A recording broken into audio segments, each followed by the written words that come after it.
Manifestimi tradicional Kandilat e Bajramit prej vitesh sjell atmosferë të bukur dhe festive për fëmijët. Në sheshin para xhamis Murat Pasha në Shkup, qytetarët patën mundësinë të përjetojnë një atmosferë artistike dhe krijuese përmes ekspozitës Stringëll. Kjo ekspozit solli një ndërthurje të veçantë të artit dhe punimeve artizanale, ku prezantuan piktura të ndryshme, bizhuteri të punuara me kujdes për fëmijët, si dhe një gamë e pasur librash, përfshirë edhe libra shkollor të dedikuar për më të vegjilit. Aktiviteti tërhoqi interes të madh nga vizitorët të gjithë moshave, duke krijuar një hapësirë ku arti dhe edukimi u bashkuan në një përvojë të vetme kulturore.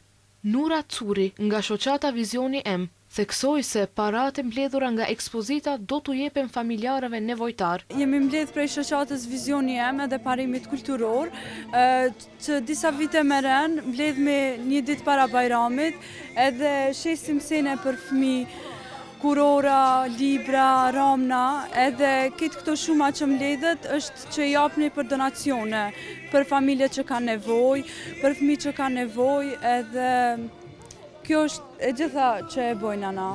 Po ashtu, në vazhdim të aktivitetit, atmosfera u pasurua edhe më tej nga performancat e valltarëve të vegjël nga ansambli Emin Duraku, të cilët sollën valle të bukura tradicionale, duke ngjallur entuziazëm dhe duartrokitje nga të pranishmit. Kjo ndërthurje e artit pamor krijoi një përvojë të plot kulturore, duke e bërë aktivitetin edhe më tërheqës për publikun.